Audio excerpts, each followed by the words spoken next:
Today is October 19th, 2016. I'm local historian Tom Arnold interviewing Dick Raney at the Lawrence Public Library for the City of Lawrence Fair Housing Ordinance 50th Anniversary Oral History Project. At the time the ordinance passed in July 1967, Mayor Raney was serving as a city commissioner, and as the mayor of Lawrence, and as mayor, he signed the ordinance. Mayor Raney, I'd like to start off by having you tell me a little bit about your early background, including what brought you to Lawrence and what you were doing here in the mid-1960s. I was a middle 30s pharmacist, owner of 3 drugstores in Lawrence.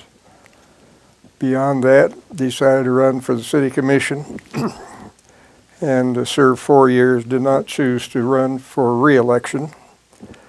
Got sort of busy. Okay. And you had told me before that you came to Lawrence to attend KU and then stayed, or had you moved here before that? I really stayed. Came here from Osborne, Kansas, my hometown, and skipped my senior year in high school thinking that World War II might be demanding of my presence, and that maybe a year at KU before getting drafted would be helpful. As it is, the war was over a month before I matriculated. Okay. Stuttered. And was your degree in pharmacy? In business. In business, okay. And so you opened the pharmacy after you graduated? Yeah, 3 actually, in the first decade of my being here. Yeah. Okay, great. Where did you live at the time, or I know you had mentioned that you, after you were married, you and your wife moved into a neighborhood up near Iowa. We lived across from the 4-H grounds for the first year and a half of our marriage. Then we had 2 children, Michelle in 54, Rich in 55, and moved to our current address, my current address, 5 Westwood Road in Lawrence. Okay. And was that in an all-white neighborhood at that time? Oh, certainly. Okay. And would you how would you kind of characterize Lawrence at that time in terms of the degrees of segregation and some of the observable discrimination? Well, certainly economically and residentially very segregated. You had mentioned that as a pharmacist, many African Americans were customers of yours because of your willingness to work with them and provide them credit as needed, and that gave you some insights into the African American community and their struggles. Can you describe that a little bit? Provided me with quite an education. There are 4 other drugstores in downtown Lawrence at that point in time, and having a very tiny little drugstore to begin with, I was finding it very difficult to establish clientele. And some blacks came in and needed some credit. I offered them, and they were uniformly prompt, punctual, and reliable, and friendships formed as a result of that relationship. So how would you describe some of the struggles that they faced in the 1950s and the levels of and types of discrimination? Just what we think is a classic lack of opportunity. The top jobs, there was not a black serving the public in downtown retail Lawrence at that point in time, and for a number of years following that even. It was a low-wage country. And so for many African Americans, were they, in that era in the 50s, denied even access to certain businesses? And there were no haircuts, no food service. There were no downtown restaurants, maybe out of city limits restaurants that would serve a black. And I assume it was observable by the housing segregation that kind of discrimination carried over into housing as well at the time. Well, and just a principle that blacks will not be served food at a restaurant in Lawrence. When Wilt Chamberlain came here, I think in 1957, that was still true.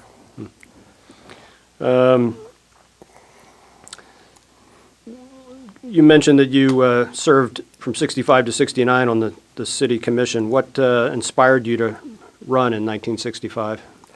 I thought there were certain delinquencies Lawrence as a community was not offering the broader community base.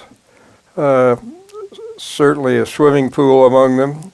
I thought less of the fair housing aspect, and yet that became a very important item on my agenda before long at all. So if I had a single incentive to run for the city commission, it was to tend to level the playing field. Great. We had talked also earlier about at your pharmacy, kind of a cross-section of community leaders and others in the town would gather there for breakfast, and you'd talk about the issues of the day. Did these kind of issues come up in your discussions then? You know, not so very much. When these things were formalized in terms of votable issues, whether it be just the commission or the larger community in the case of the swimming pool, then those were issues almost exclusively talked of.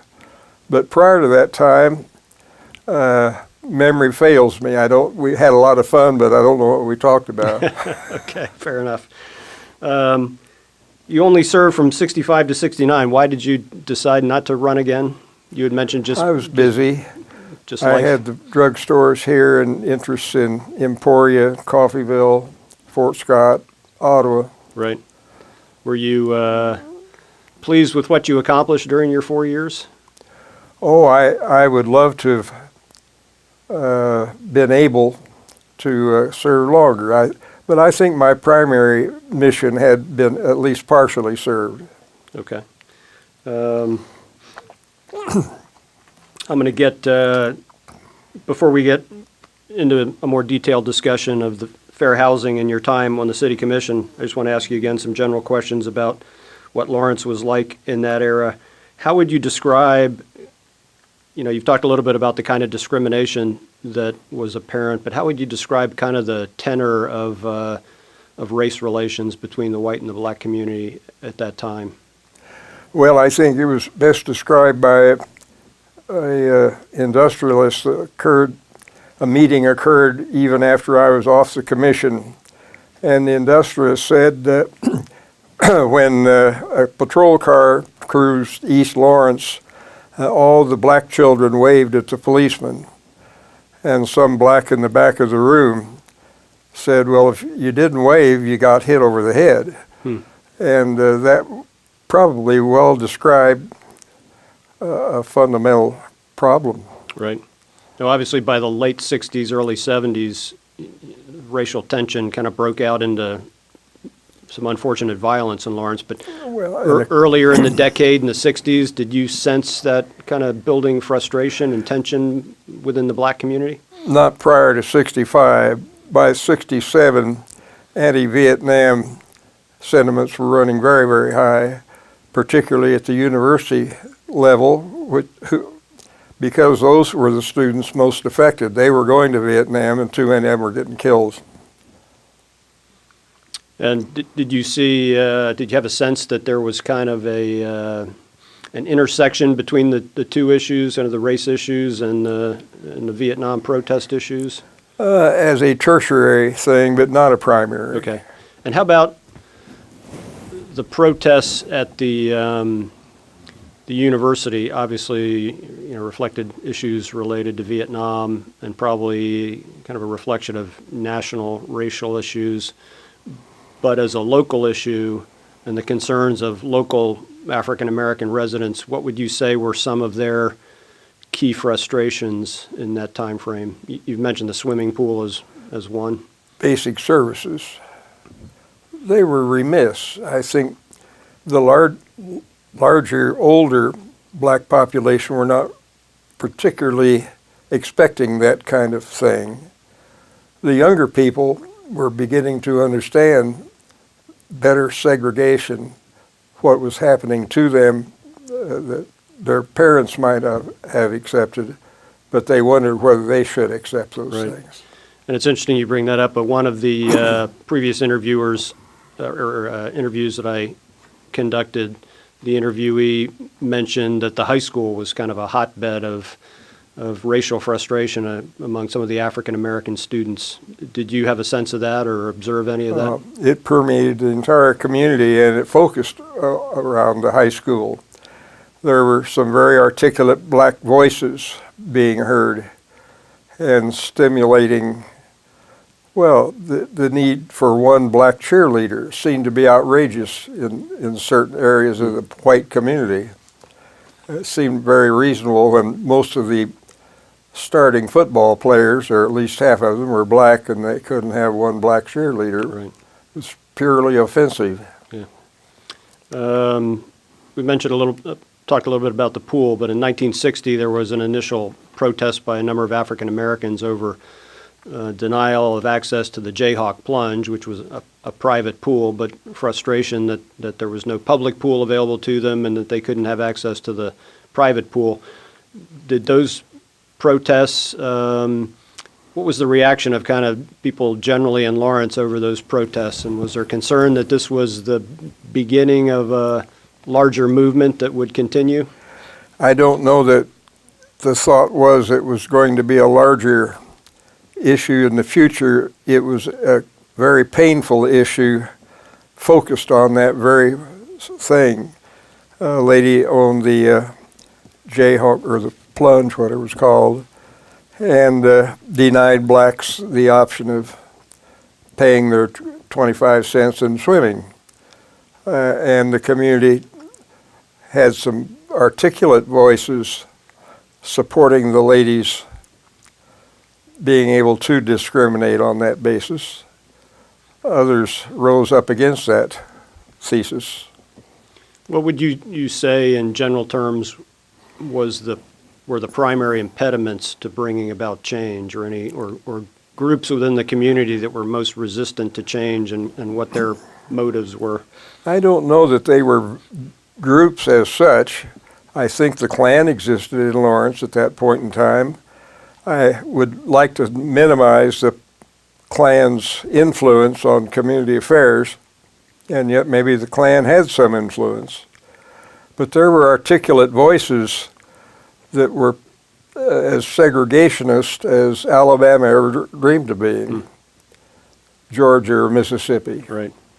And would you say that was just kind of a cross-section of the community among some people who had particularly Well, I would think racist numerically those segregationist voices were few, but they happened to be loud. Okay. And in some cases quite influential in the affairs of the community. And others may have been reluctant to stand up to them or speak out against them because of fearing of being singled out or ostracized or targeted? Well, it didn't seem like there were enough integrationists being heard at that point in time. Right. One group that seems to have gotten involved as we look at some of the community organizations that were fighting discriminatory practices were often associated with the university, faculty members, students. To what extent would you say that the presence of the university in Lawrence helped to spur change by making people more aware of some of these issues and why they needed to be reversed or changed? I think the best example of that would be Franklin Murphy, then the chancellor of Kansas University, later the president of UCLA, and then the president of the Los Angeles Times. But at the time he was here, he gathered the restaurant owners of Lawrence together and made a pronouncement that if they didn't start serving blacks as they served whites, that the KU union was going to start serving T-bone steaks at a price that they could compete with.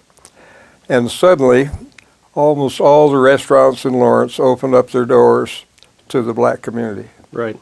And that the impetus for that meeting between him and the restaurant owners has actually been related to us. It was Wilt Chamberlain, Homer Floyd, Charlie Tidwell, and the other name is escaping me, a fourth athlete. They actually went and met with the chancellor and threatened to leave school if he didn't address that issue. But it sounded Gail Sayers was a member of that group. But it sounds as if that had a real meaningful impact. Economics became an issue with regard to the restaurant owners. Right. Do you remember any specific incidents or problems that might have motivated some people to start taking action and addressing issues such as, I mean, obviously that meeting of the athletes with Chancellor Murphy was one example, but does anything else come to mind in those early years of things that really stirred some people to action, particular events? I think just getting the attention of the white community, the vast majority of whom were not objecting to the integrated nature of this community, that the community should be more integrated, just came to mind. It was not a preconceived thing, Right. but it seemed so reasonable to the vast majority, not to everyone. And to those that didn't seem to accept that, they seem to have the loudest voices. Yeah, it's interesting you mentioned that because I don't know whether you recall, but at the time, the Human Relations Commission was working on the Fair Housing Ordinance before they actually presented it to the City Commission.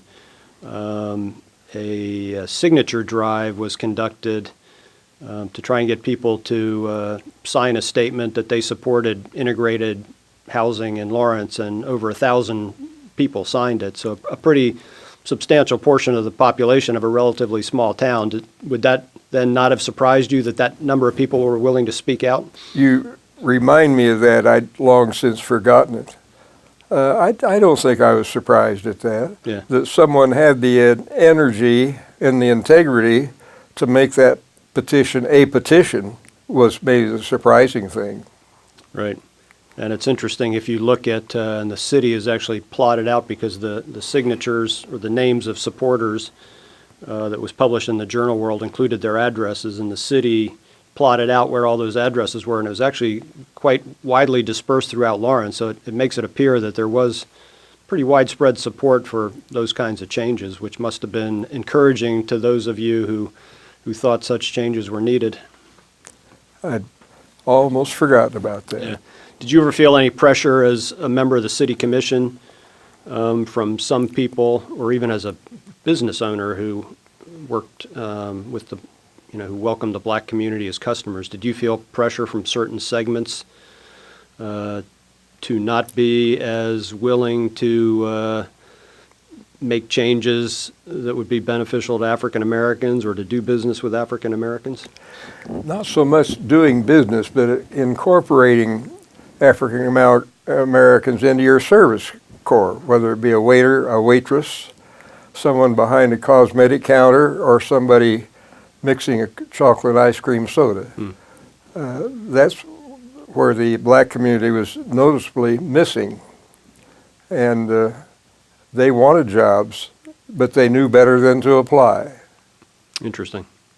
You had mentioned, and I found it fascinating because it's maybe not a recognized element of the story of Tiger Dowdell, who obviously was tragically shot in some of the violence, but that he had worked for you at one point. He was our evening delivery man.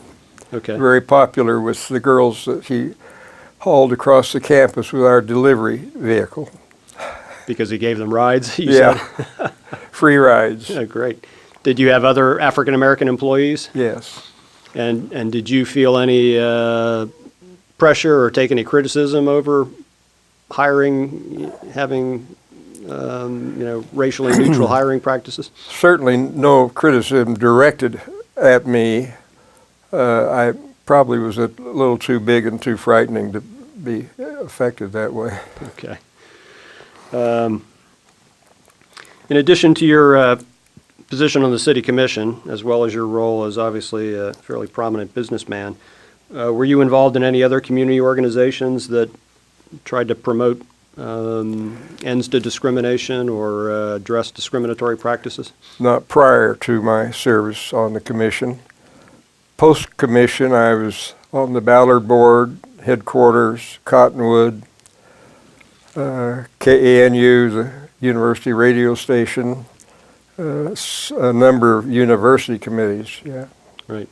Now, when we talked earlier, and again, you don't need to mention any names whatsoever, but you had mentioned one incident when you were having lunch at the Eldridge Hotel of hearing something that kind of helped to motivate you to want to serve in the city Tremendously. commission and make a change in the community. Can you relate that story to me This again? was fully a year before I declared my candidacy, and I ran away from the drugstore once or twice a month and was able to have lunch at the Red Slipper Room in the Eldridge Hotel.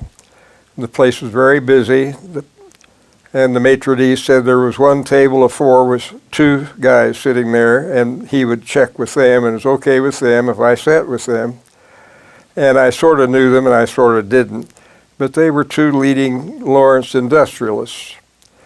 And speaking of the swimming pool in this regard, not the Fair Housing Ordinance, the darkies could swim in the river. They didn't drown very often anyway, did they? And that was defensive of the lady who wanted to eliminate or deny blacks access to her swimming pool. It gave me a sense of despair. I had two young children at that time. I didn't want to grow up that way.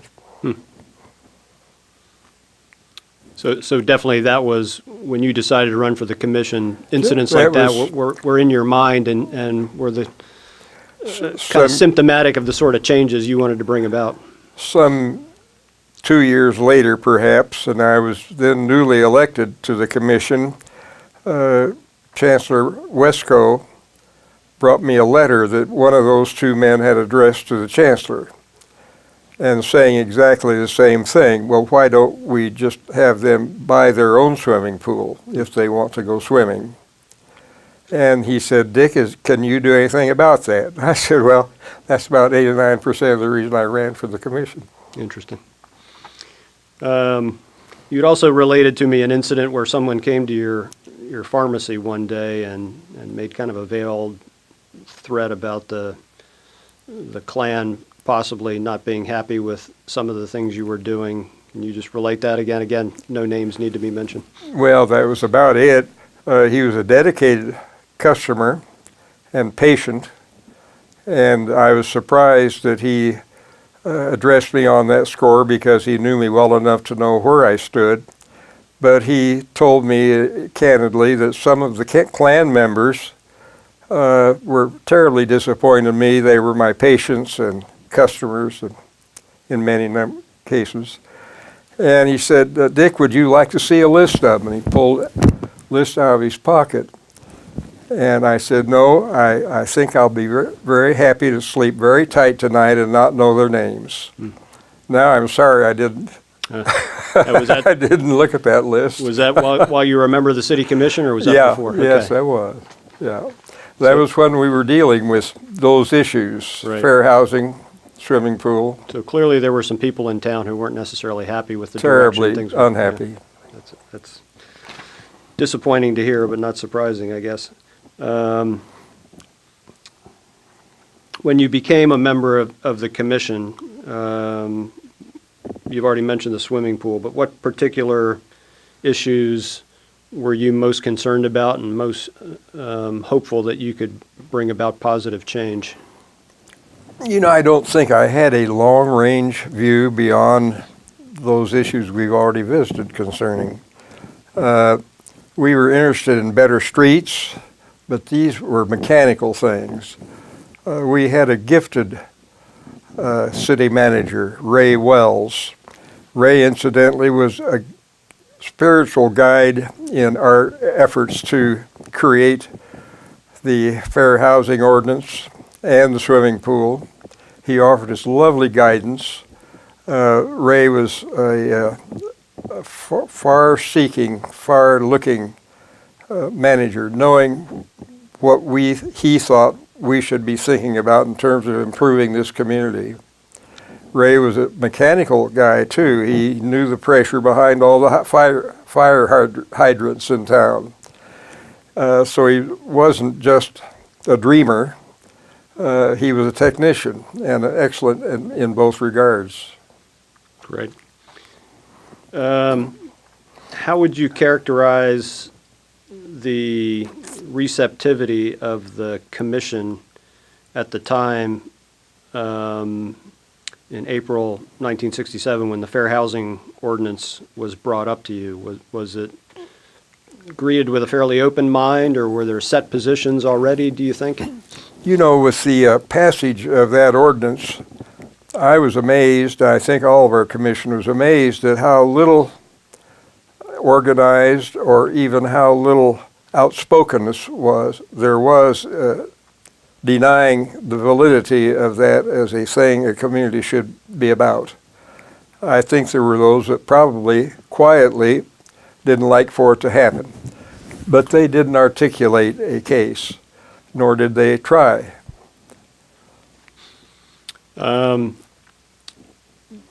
Was fair housing, would you say, an issue that was at all on your radar, or something that you felt like was a concern of the public, or did you anticipate that was an issue that was going to come up to the commission? I don't know what my anticipation might have been, or any of our commissioners. With near unanimity, when addressed to this as a problem, with near unanimous consent, the commission agreed that that was a problem that we had. I don't know how far-sighted we were in anticipating that. I wouldn't want to exaggerate our capacities, but once it was presented to us, people that objected were almost all the people that objected were just a few realtors, and only a few of them.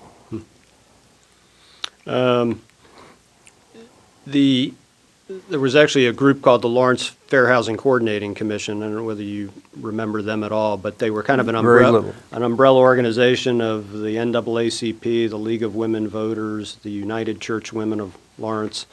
I know probably as a city commissioner, you may have met periodically with some of those kinds of community groups. Mm-hmm. Do you remember any of the particular issues or concerns that they would bring up to you, or was fair housing one of them, or is it so long ago that it's difficult to remember? Fair housing was one, and there were other issues, but I would be remiss in thinking that I remembered much. Okay. Obviously, the Human Relations Commission played a pretty important role in both constructing the ordinance and then in making the case for it to the commission. And they had just had it presented to them as a proposal by this Fair Housing Coordinating Commission in January, and then presented it to the commission in April.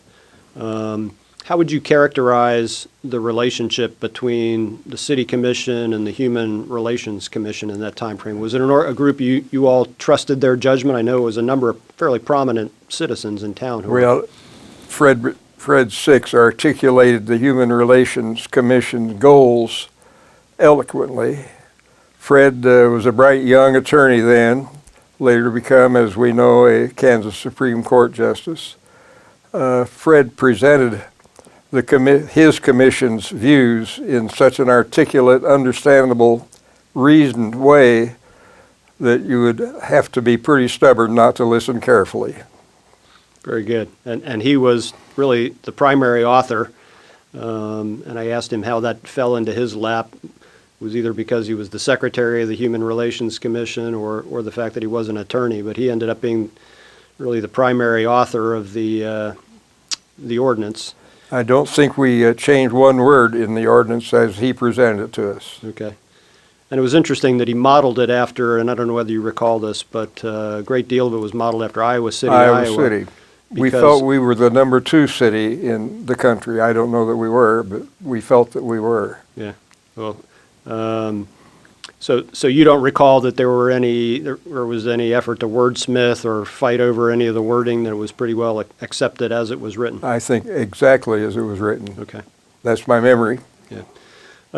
There were a couple of things in the ordinance that I just wanted to ask you a question about. One was, and I don't think this was unusual compared to other similar ordinances, but one of the penalties for a violation was 30 days in jail. I don't remember that. I was just going to ask you, it sounded like something that maybe the real estate agents would have found a little controversial. Some of my protagonists might have enjoyed my being in jail at least 30 days. Yeah. Another thing that was in the ordinance, and this was kind of interesting, it was sort of a positive appeal to the goodwill of the people of Lawrence, but it said, "The city of Lawrence is a center of culture whose democratic principles are being constantly observed by foreign students and visitors from all over the world."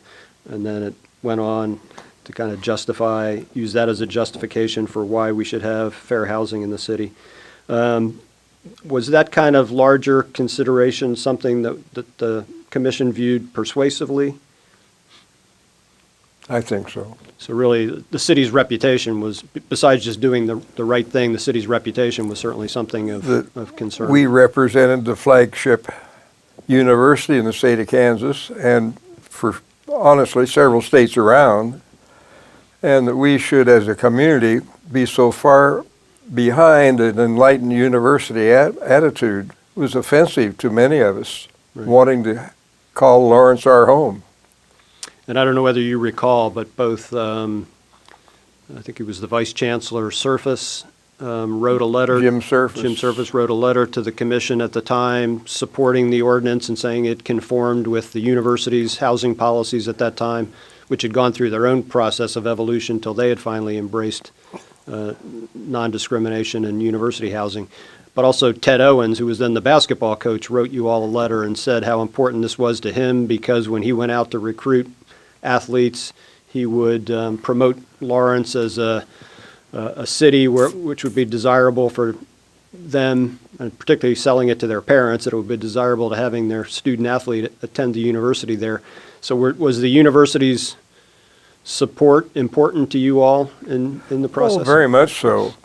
As a sidebar to that, I later appointed Ted, with support of the commission, to the Human Relations Commission. And I imagine 35 to 50 faculty members, many of whom I didn't know, came to me with their support. And maybe of those 50, only 2 of the 50 would not support the ordinance. Interesting. You made a comment that was quoted in the Journal World, I think, at the time that the ordinance was presented to you, in which you praised it as, quote, a magnificent piece of work. So obviously, you personally were quite pleased with the product that the Human Relations Commission had brought up to you. Do you think that was a reflection of, again, kind of the open-mindedness of the commission or a recognition of the quality of work that the Human Relations Commission had done in putting it together? The commission was a gifted commission, in my judgment, and I think with perhaps only one minor exception on the city commission, that was felt. Okay. When the commission held hearings, and I know none of your meetings were devoted strictly to this issue, but in going back and reading the newspaper accounts, at one meeting you all heard the proponents, and then at a separate meeting the mostly real estate business representatives came in to speak in opposition. Were you simply persuaded by one case over the other, or? I think even in the case of the real estate community, and I don't think the majority of that community was represented by those opposed to the ordinance. I think the basis for their objections were so shallow, in our judgment, simplistic, and out of date, that they were easily overlooked. I think our votes were unanimous, always supportive of the ordinance, and in a way trying to assure Realtor X that this wouldn't ruin him. Right. I'm going to mention some names to you of people who may have played an important role, just to help stimulate your memory and tell me, what your impressions of them were and the role they played. We've already talked about Fred Six. But another person who's been mentioned as helping to sell the case was Glenn Kappelman, who was a realtor himself and a member of the Human Relations Commission and was very supportive of fair housing. Do you recall how he may have influenced you? An elegant, lovely human with all the right instincts. Another person that was brought up by Fred Six, who he thought played an important role just because he was such a prominent local businessman, was Mike Ghetto, who I guess owned the Eldridge at the time. His Mike Ghetto Sr.'s father-in-law owned the Eldridge. Okay. Billy Hudson. Okay. And then his Mike Ghetto's son served 2 years on the city commission with me, and I still maintain a friendship with him. He lives in California. I think the balance of my fellow commissioners are all now gone. That's too bad. Another name that comes up frequently as a leader in the African American community, who also I think helped make the case for the need of the ordinance because he was a victim himself of housing issues, was Jesse Milan. Jesse was a well-qualified educator, articulate, deserving of a place on the commission. He ran and did not get elected. I think Lawrence suffered as a result of that. Okay. Another individual who came forward was Homer Floyd, former KU athlete, who at that time was serving as the director of the Civil Rights Commission for the state of Kansas. A gifted young man, not only on the football field, but intellectually. Very good. So it sounds as if there was very much of a cross-section of support, which must have given you confidence as you move forward, and fairly narrow opposition that clearly was not convincing to the commission at the time. Well, we made a lot of friends from that effort that we probably would never have made otherwise. Okay. I'm going to ask you one fairly specific question, and if you simply don't recall this, that's fair. But there was actually a newspaper article that mentioned a meeting at John Emick's home with the city attorney and some other city commissioners in late June, in which there was some discussion of possible changes to the ordinance. And do you recall that at all? I don't recall Okay. that. I don't think I must have been a part of that meeting. Yeah, I'm just, Now, Commissioner Emick served the commission beyond my term, okay. so it might be that that was after my Yeah. tenure. I'm not sure. Okay. Would that have been unusual that business meetings were being held informally like that? or- I'm surprised that it happened because that would be unheard of. in Okay.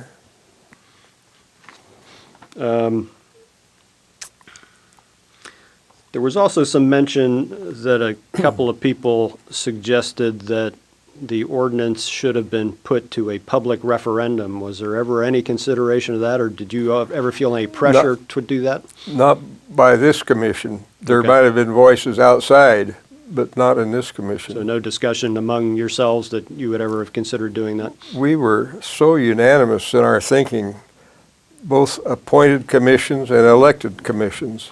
Very good. Did you have any concerns about what the public reaction would be, whether there'd be any negative reaction towards that, or did you feel? From the drugstore soda fountain point of view, there was very little mention made, very little. Good.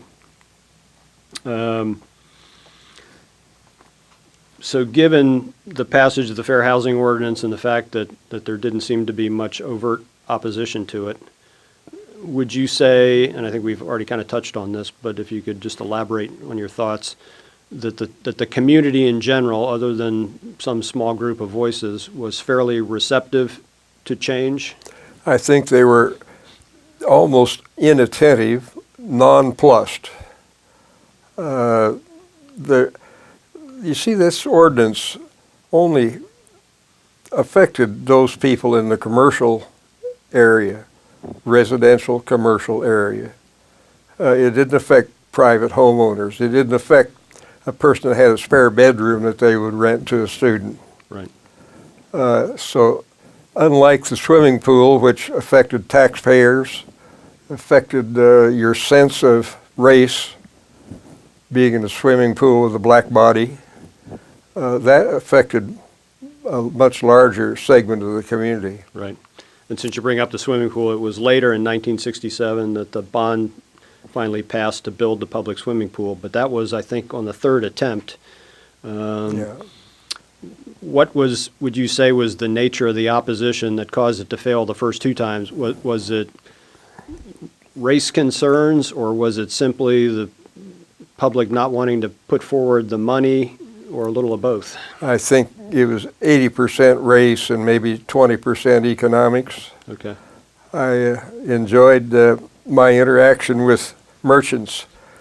The radio station gave me a microphone. I went up and down the street addressing individual merchants and putting the mic in their face and saying, "Aren't you supportive of the swimming pool?" And they didn't dare say no. And I was going to ask you the next question is, what do you think finally turned the corner in late '67 when that bond initiative passed? And you said it passed fairly narrowly, but what Quite finally narrowly. got it over the top? Well, I think the community conscience prevailed. I think it was a slow-coming thing, evidenced by the previous rejections. This, as I recall, got a tremendous turnout from the Lawrence public. Everyone felt they had a little stake in this election. Good. And you mentioned you going around with a microphone to put some business owners on the spot. Do you remember any other efforts of proponents to try and get out the vote and to convince people to vote in favor? Well, I don't remember anything specifically. Okay. A few months before the bond passed, I think in the late summer of '67, the city rented a swimming pool in West Lawrence and made it available to the public as an integrated pool. Do you remember any of the specifics behind what motivated that? Well, no, I think it was a suggestion that was easily accepted as a good idea. It was a very hot summer, I recall that, and it was such a partial solution as to not be thought of as any kind of a solution, really. Okay. There's actually a story that's related, and I think it's in Rusty Monholland's book about the '60s in Lawrence, in which sometime late in that summer there were threats by some African-American youth towards violence based on a number of their complaints, but one of which was not having access to a swimming pool. And so there was some suggestion in his book that the commission might have acted because of concerns that they wanted to head off violence. Is that your recollection at all? No. Okay. Do you have a sense that after both the passage of the Fair Housing Ordinance, the passage of the swimming pool bond, that had kind of created momentum towards addressing other aspects of discrimination and segregation in Lawrence? Did you sense that there was a growing amount of community support? I don't think I had much of a sense of anything. I was just willing to accept what had happened. Right. And that was, to me, the representation of progress. I didn't know where to go from there. Right. We already talked a little bit about some individuals who kind of played an important role in both promoting the Fair Housing Ordinance. Do you recall any other individuals that come to mind, either in that respect or in the civil rights movement in general, who were promoting change, or in the swimming pool issue? Anybody else who, I just want to make sure you have an opportunity to recognize any other individuals who you thought played a positive role? You certainly touched on some important ones. Oh, I remember Cliff Calvin, a lovely human, a colleague of Glenn Kappelman's. Cliff was very supportive in the insurance and real estate business. And there were a number of you're stretching my ancient memory. Bob Charlton was another supportive person. Up and down the street, I think Julius Marks owned Marks Jewelry Store. I think Art Weaver, quietly supportive. Yeah, there were a number. I'm sorry to only name a few when there were many. Great. Let me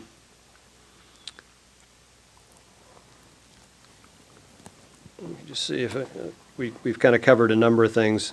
I just want to talk to you a little bit about national events, such as, things like in 1968, the assassination of Martin Luther King.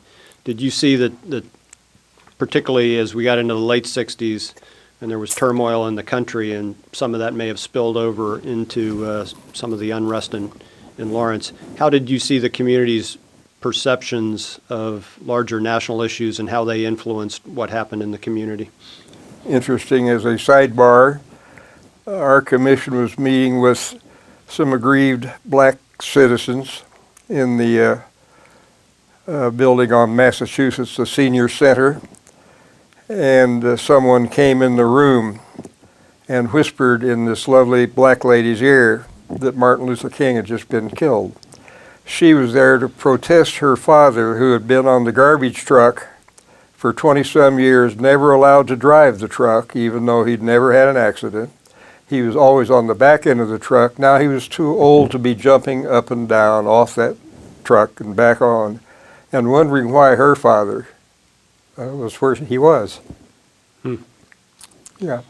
And you had mentioned in, I think when you were interviewed by Rusty Monholland, and you actually brought up that meeting in which the word came to the community that Martin Luther King had been assassinated. And you said in the book, or he quoted you as saying, that when you saw the reaction of the members of the African American community that was there that night, that you came to the realization that things were about to change in Lawrence.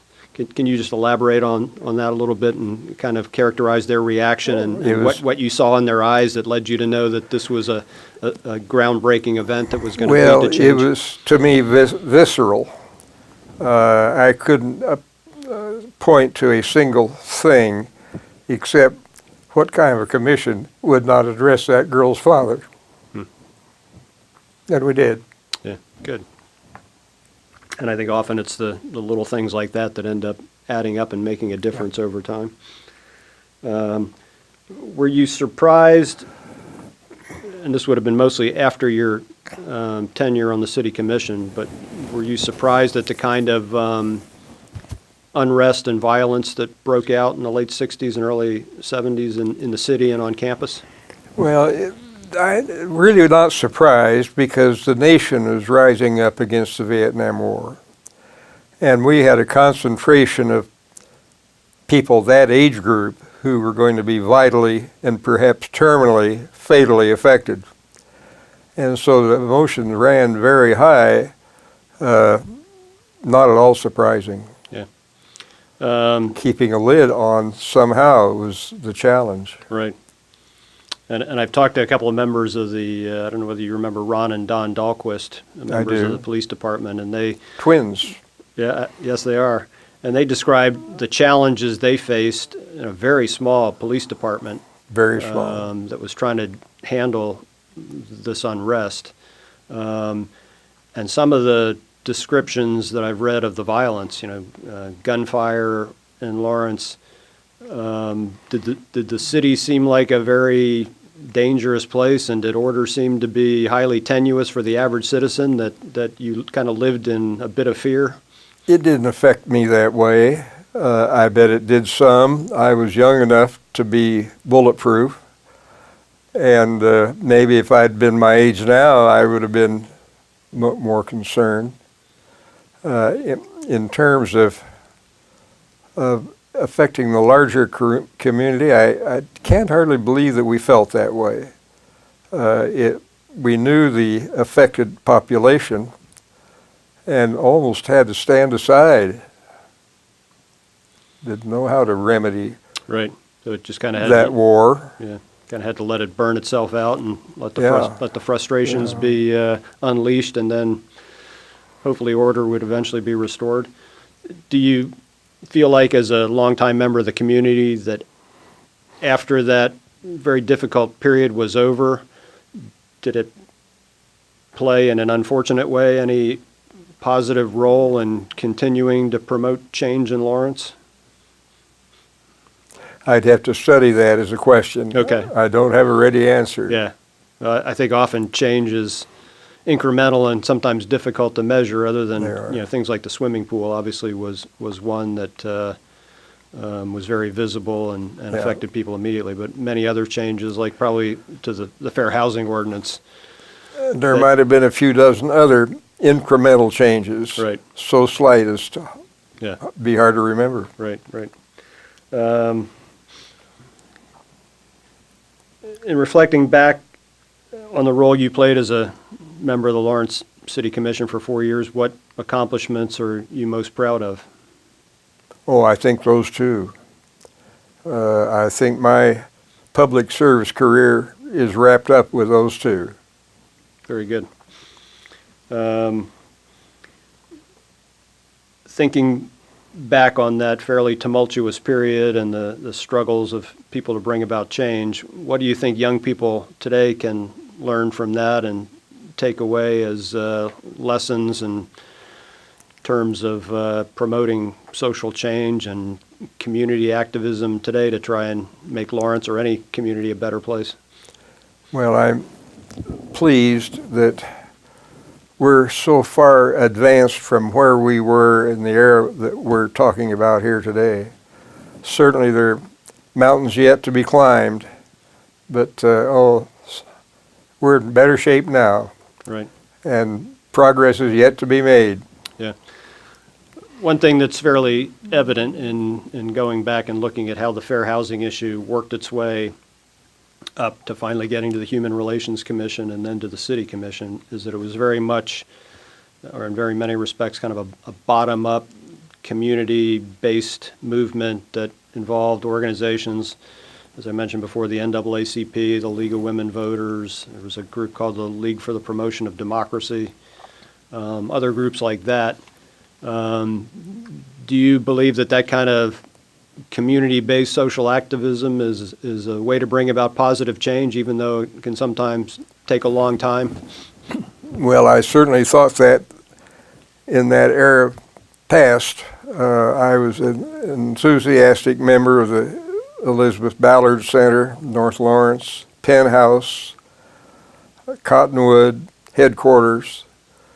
Those were properly motivated and represented advances in our communities and attitude.